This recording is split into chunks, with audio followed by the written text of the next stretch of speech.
همدې موضوع د بحث لپاره په ژوندۍ بڼه راسره وصل دی د نړیوالو چارو کارپوه ښاغلی عزیز معارض صاحب. معارض صاحب ستړی مه شئ، وخت د بخیر خپرونې ته هم په خیر راغلی.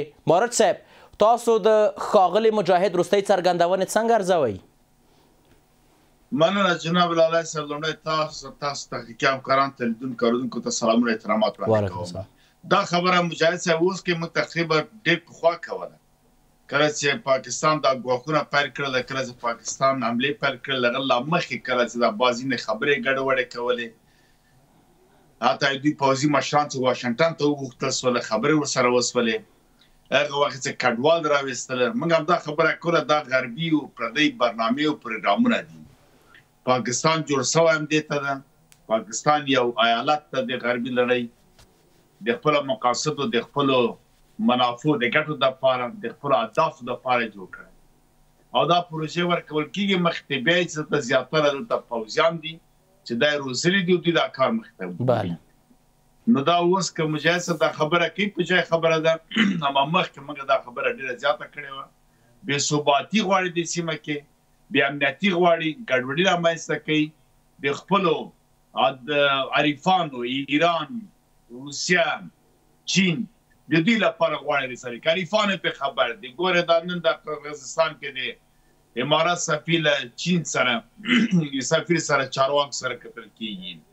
په هغه وخت کې چې دغه برنامه غرب جوړوله، زمیر کابلوف ته ورته افغانستان ته د ایران استازي په لوړه کچه منتل راتلله. هلته رئیس جمهور د ایران لاړه پاکستان ته، ورته ویل چې مقصد که دا برنامه خو تاسې لرئ چې موږ ګټو ته تاوان نه رسوئ.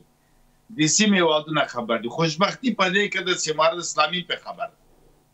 کله چې ټول په خبر وي، هر یو ځان تدابیر نیسي. هوښیار، موفقه، کامیابه، بریالی سیاستمدار بیا هغه ده چې ځان بچ کړي. تر هغه بیا ډېر هوښیار هغه ده چې په دې اړودونه کې ګټه پورته کړي. لکه پاکستان چې اوس ګټې پورته کوي روان ده دا پروژې خپله اخلي.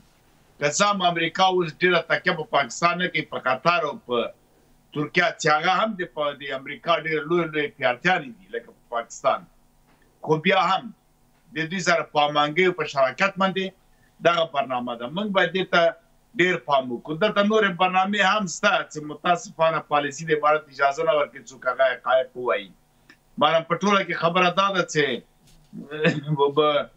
برنامه شته، را روانه ده، جوړیږي. داعشان تیار شوي دي، تیارایي پاکستان د ټي ټي پي په نوم باندې خلک غولوي، ذهنیتونه بلې خواته کوي، ادرسونه بلې خواته کوي.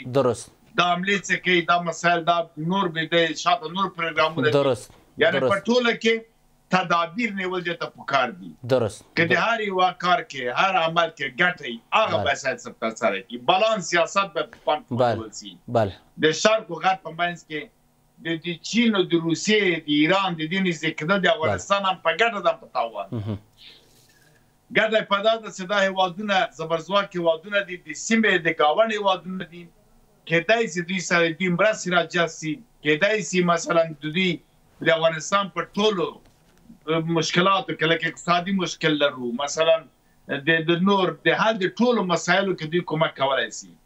اما که چیرې سالم مدیریت نشي، پام ورته ونه شي، کېدای شي بیا د غربي نړۍ سیاستونه راوپاروي، بیا هغوی هم بې تفاوته نه پاتې کېږي. په دې کې بیا افغانستان چون د دوی په شان مترقي هېواد نه ده، نو بیا هم د زور خبرې دي، جنګ خبرې دي، جهاد خبرې دي، وهل دي او ټکول دي. بیا به دلته جغرافیه دی د دوی د نیابتي جګړې بیا افغانستان کې یا به رقابتونه دلته کېږي.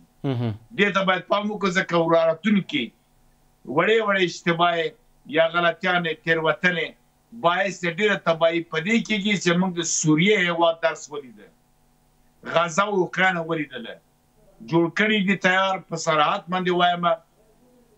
داعشیان آماده کړي، داعش یو ډېر لویه پروژه کېږي، ډېر غټ لاس تر شای غټ لاس ده له ترکیې نیولې، درست د عربي هېوادونو، د امریکا، د ټولو صحیح مارج صاحب ولې د اندېښنو ته په ځواب کې په وار د اسلامي امارت وایاند ویلي چې په افغانستان کې داعش ماتې خوړلې او په ټوله کې نشته خیر د دې سربیره که وروستۍ پوښتنه ستاسو څخه وکوم آیا په رښتیا هم پاکستان د دا ډول پالیسۍ څخه که دوی کاروي آیا دوی خپل ځان ته ضربه نه رسوي ډېره په لنډو کې مارج صاحب نه صاحب یو دا خبر د زبیل الله مجاهد زه حکم ته صحیح وای داعش نسته داعش رالیږي دې باندې باید خبر اوسه پروګرام ورته جوړ کړی ده ډېر دقیق له چین له خوا هم رالیږي د ایران له خوا هم رالیږي له مختلفو یو خواته بلې خواته دا قصه روانېږي یو خدای نخواسته که سم مدیریت نشي لکه سویا او د بمبارونو دا شان به کې نه پاکستان تاوان نه ویني